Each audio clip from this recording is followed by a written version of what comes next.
मेरा नाम पल्लवी है और मैं फोकस पेन एकेडमी की स्टूडेंट हूँ। और आज मैं आपको 10th क्लास की हिंदी की बुक की सारे चैप्टर्स की समरी बताऊंगी वन बाय वन करके। तो पहले मैं आपको फर्स्ट चैप्टर की समरी बताऊंगी। तो फर्स्ट चैप्टर का नाम है सूरदास और इसकी ये स्टोरी है कि इसमें कृष्ण के बारे में बताया गया है और गोपियों के बारे में, जो कृष्ण और गोपियों का जो प्यार है एक दूसरे से, उसके बारे में कहानी है। तो इसमें क्या होता है कि जो कृष्ण होते हैं वो उद्धव को भेजते हैं गोपियों के पास और बोलते हैं कि तुम गोपियों को ज्ञान दे के आओ। मतलब जो मेरे जो इतने समय से मेरे इंतज़ार में वो बैठी हुई है, वो मेरे इतने प्यार में लीन है, उनको समझाओ। तो उद्धव जाता है और गोपियों को समझाता है, पर समझाने के बाद जो गोपियाँ होती है उनको कृष्ण के प्रति और भी प्यार बढ़ जाता है पहले से। वो सिर्फ पूरे दिन कृष्ण के ख्यालों में डूबी रहती है, कृष्ण की मुरली को याद करती है, जो बांसुरी बजाते हैं उसको याद करती है पूरे दिन, और जागते सोते सिर्फ कृष्ण को ही याद करती है। तो इसीलिए जो उद्धव है वो गए थे गोपियों को समझाने के लिए, ज्ञान देने के लिए। तो फिर जो गोपियाँ होती है, तुम हमें ज्ञान दे रहे हो, पर तुम्हारे ज्ञान देने के बाद अब हमारा कृष्ण के प्रति और भी प्यार बढ़ गया है, और तुम कैसे हो कि तुम कृष्ण के साथ रहकर भी तुम कृष्ण का प्यार नहीं समझ पाए। कृष्ण के प्यार में कोई भी दिखावा नहीं है, सिर्फ सच्चाई है कृष्ण के प्यार में। तो वही बता रही होती है और उद्धव को फिर समझ आ जाता है कि कुछ भी हो जाए, जो गोपियाँ हैं वो मेरी बात नहीं समझेगी।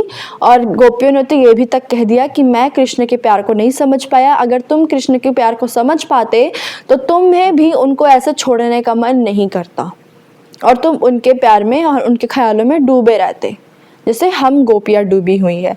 तो वो ऐसे उद्धव को बोलती है।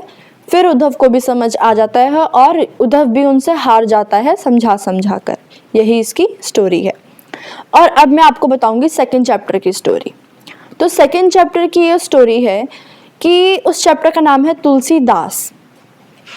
तुलसीदास उस चैप्टर का नाम है। तुलसीदास की ये स्टोरी है राम, लक्ष्मण और परशुराम के बारे में। इसमें जो परशुराम होते हैं वो बहुत क्रोधित होते हैं शिव धनुष को लेकर के। तो होता क्या है कि वो राम और लक्ष्मण के पास जाते हैं और ये बोलते हैं कि हमारा जो शिव धनुष है वो किसने तोड़ा, वो पूछने लग जाते हैं। तो लक्ष्मण जो होते हैं वो लड़ने लग जाते हैं और उनको और क्रोध दिला देते हैं। वो बोलते हैं कि मामूली सा तो हमें तो मामूली सा वो धनुष लगा था, इसलिए हम लोगों ने उसको तोड़ दिया, ठीक है। पर असलियत में वो धनुष राम ने तोड़ा होता है। तो यही क्रोध में बोलते हैं कि तुम्हें पता भी है वो शिव धनुष था और तुमने उसको इतना, वो बहुत ज़्यादा महत्वपूर्ण था और तुमने उस धनुष को तोड़ दिया। तो इसलिए जो परशुराम होते हैं बहुत क्रोधित होते हैं। तो जो लक्ष्मण होते हैं वो भी उनको उल्टा जवाब दे रहे होते हैं। तो ऐसे ऐसे करके जो परशुराम होता है, परशुराम का क्रोध बढ़ता जाता है। फिर जब तक थोड़ी देर बाद राम बोलते हैं कि हमें नहीं पता था, हम अनजान थे इस बात से कि ये शिव धनुष है। वो बहुत प्यार से बात करते हैं और उनको मना लेते हैं प्यार से बात करके। फिर जो परशुराम होते हैं उनका क्रोध थोड़ा शांत होता है, क्योंकि जो राम होते हैं वो थोड़े प्यार से बात करते हैं कि हमें नहीं पता था इस धनुष के बारे में और हम लोगों ने अनजाने में तोड़ दिया, इसे वगैरह बोलते हैं। तो ये बात सुनने के बाद फिर बोलते हैं परशुराम, ठीक है तुम क्या करोगे। परशुराम अपना धनुष देते हैं और बोलते हैं कि जो रस्सी जो बांधते हैं हम धनुष में, तुम उसको बांधो और तुम उसको बांध के दिखा दो बस। जैसे ही वो, तब मैं तुम्हें जानूंगा कि तुम कैसा व्यक्ति हो।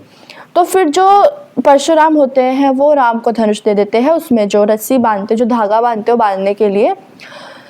तो वो जैसे ही उसको पकड़ते हैं वैसे ही जो परशुराम है, परशुराम की शक्तियाँ कम हो जाती है। फिर परशुराम समझ जाते हैं कि राम कैसे व्यक्ति है, वो कितने शक्तिशाली है। तो उनकी शक्तियों के बारे में पता चल जाता है परशुराम को। तो यही तुलसीदास चैप्टर की स्टोरी थी।